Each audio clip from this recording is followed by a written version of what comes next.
Bonjour les amis. Cette semaine, j'aimerais te parler de la peur des Spitz et plus globalement des petits chiens. Je suis sûre que tu as déjà dû vivre la situation d'un passant attendri par ton loulou mais qui te demande avant de le caresser: est-il hargneux? Parce que oui, de nombreux petits chiens sont peureux et peuvent réagir de diverses manières. Alors si tu souhaites connaître les différents comportements d'un petit chien apeuré et savoir pourquoi il a peur, cette vidéo est pour toi. C'est parti!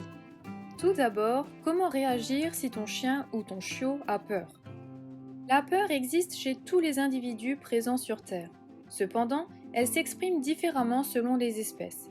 Généralement, les réactions liées à la peur naviguent autour des trois mêmes instincts: se figer, s'enfuir ou attaquer.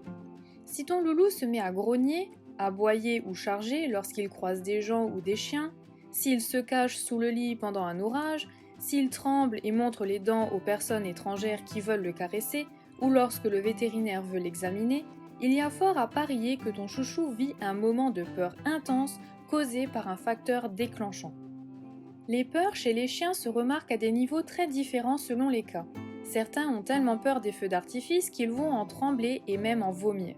Au contraire, d'autres vont poursuivre les skateboards tellement ils en ont peur.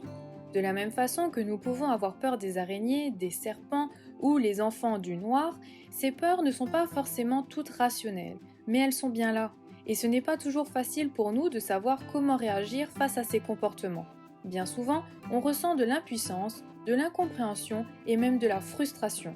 Alors essayons déjà de savoir pourquoi est-il effrayé.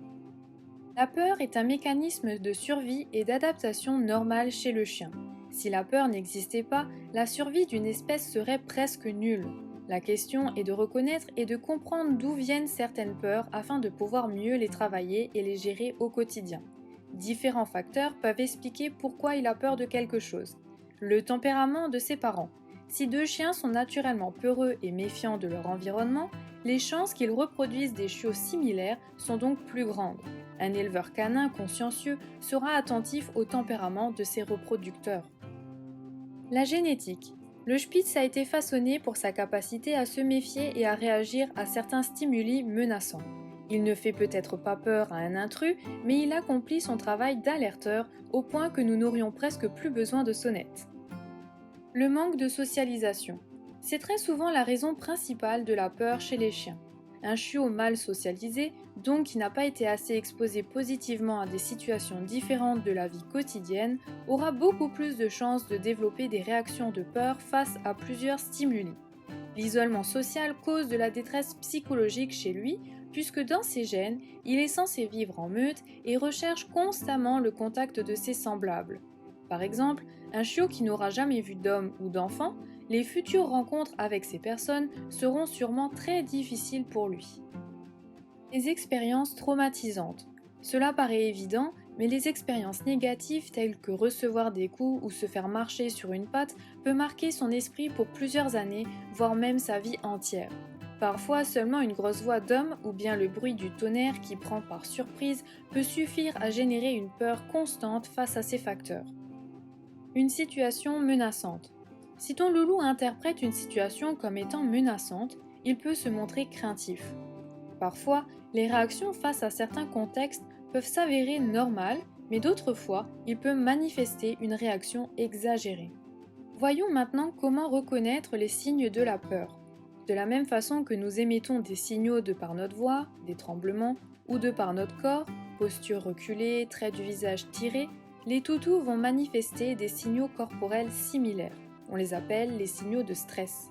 L'œil de baleine, blanc des yeux visibles, la queue collée sous le corps, la posture reculée, il se lèche le nez, il détourne la tête ou le regard, il halète beaucoup. Ces signaux de langage canin sont un bon indicateur pour savoir qu'il est inconfortable et que le contexte dans lequel il se trouve le dérange. Parallèlement, si la situation est très apeurante pour lui, cela peut se manifester par des comportements indésirés, trop intenses pour qu'il parvienne à se contrôler lui-même. Grognement, aboiement, chargé, salivation excessive, déféquer de manière inappropriée, uriner de manière inappropriée, tremblement, troubles obsessifs ou compulsifs et destruction. Pourquoi ton chien grogne et jappe lorsqu'il est apeuré? Si ton loulou grogne ou jappe, il manifeste clairement sa volonté à vouloir éloigner ce qui le rend nerveux. Il menace, il se fait impressionnant afin d'indiquer au chien ou à la personne de partir et de laisser tomber. Un chien agressif veut faire fuir ce qui lui fait peur et ou montrer qu'il est prêt à combattre s'il le faut. Un chien terrorisé est-il à risque de mordre? La réponse est oui. Peu importe l'intensité de la menace que nous jugeons plus ou moins effrayante, que la peur soit rationnelle ou non, si ton chouchou a peur, qu'il se sent coincé dans cette situation, qu'il ne peut pas s'échapper et qu'il pense que sa vie est en jeu, alors oui, il pourra en arriver à mordre ce qui le terrorise. Pour lui, c'est un mécanisme normal de défense et de survie. Le plus souvent, il va émettre en premier lieu des signaux de stress avant de passer à la morsure. Il ne tient qu'à toi, en propriétaire responsable, d'être attentif à ces signaux et de savoir les reconnaître pour l'éloigner le plus rapidement possible de la situation qui l'effraie. Les pires trucs à essayer avec un chien qui a peur. Le gronder. S'il a peur, tu peux juger qu'il peut avoir des comportements déplaisants, mais si tu le grondes, alors cela peut réellement empirer les choses par la suite. C'est comme essayer de gronder quelqu'un qui crie et qui s'agite parce qu'une grosse araignée lui est tombée dessus. La peur est irrationnelle, s'en prendre à lui parce qu'il la ressent et l'exprime est contre-productif.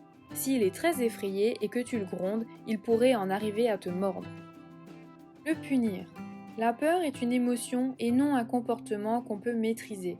Si tu le punis en raison de ses réactions inappropriées, ton loulou multipliera des comportements inadéquats et sa peur s'intensifiera.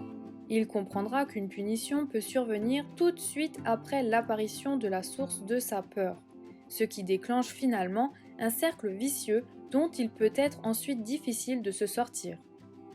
Le forcer à confronter sa peur. On parle souvent de ce procédé immersif, notamment avec les enfants, où ceux-ci doivent s'habituer à ce qui leur fait peur. Une confrontation peut sembler être une bonne solution, mais il n'en est rien.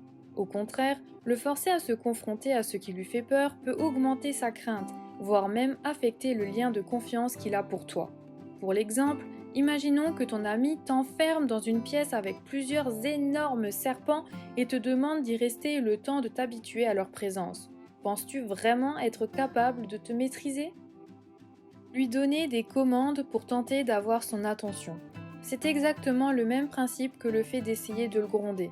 Cela ne sert à rien. La peur envahit le corps et l'esprit. Son attention n'est plus là. Il ne t'écoutera pas. Dans la prochaine vidéo, tu découvriras les 8 conseils pour aider ton petit chien apeuré. N'oublie pas de t'abonner et d'activer la clochette pour être averti de sa sortie de publication. En attendant, rappelle-toi que la peur chez un humain ou chez un chien est une réaction normale et qu'elle fait face à un stimuli qui peut lui sembler menaçant ou inquiétant. Prends le temps d'analyser ses réactions et agis avec bienveillance. Allez, bye bye!